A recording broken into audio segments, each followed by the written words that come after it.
So South Africa is about to be put out of the G20, and this is going to happen before the end of this year.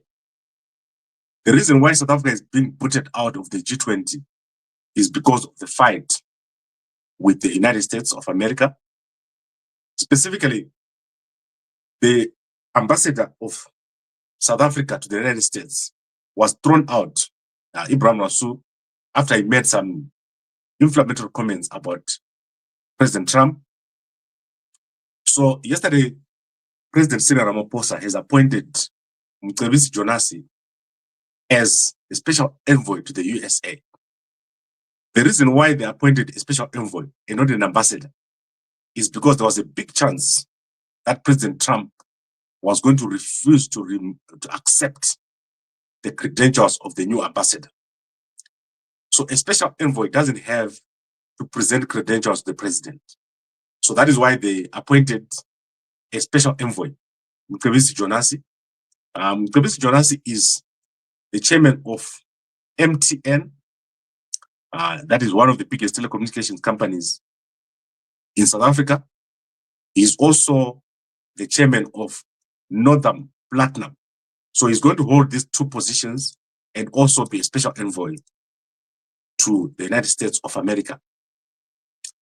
The brief of his appointment is to counter the negative, what they call a negative publicity of South Africa in the United States. So what they want to do is Mcebisi Jonasi will then go to the United States and directly talk to people in the Trump administration and influential figures in Washington. However, it's clear to me that before they address the two key issues, the United States is not going to change how they view South Africa. So the two key issues are how the South Africans are dealing with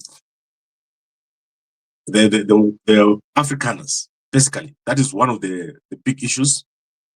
And then how South Africa is engaging or having a relationship with the Hamas and Iran. So those three issues are very, very important to the United States, and nothing is going to change until they address those issues. However, the South Africans, they don't want to change.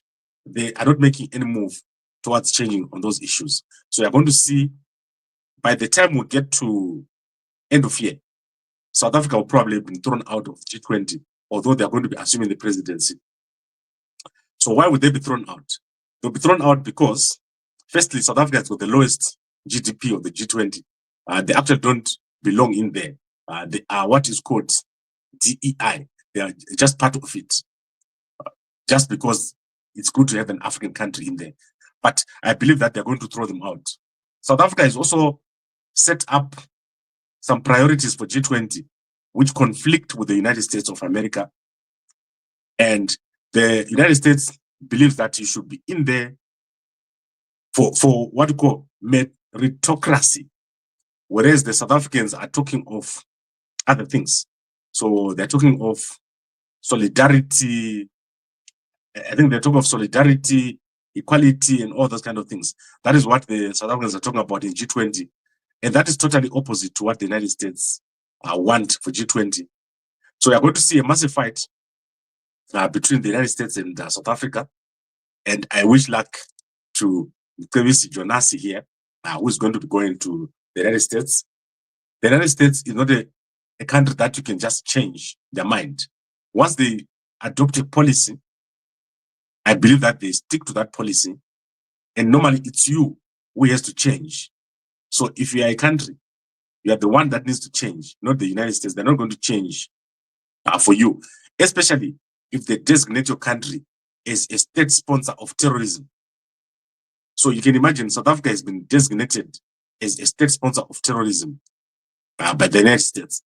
So I don't think that the approach that they've taken now is enough. They need to do more. Particularly, they need to change on those key issues of Hamas and Iran, and then also on how they are dealing with the expropriation without compensation and genocide against the Afrikaners. That is basically what the Americans think is happening in South Africa.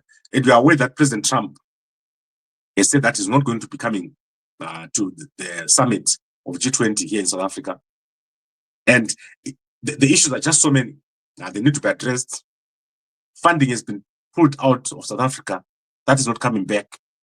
USAID was employing over 20,000 people here in South Africa, and they've pulled out.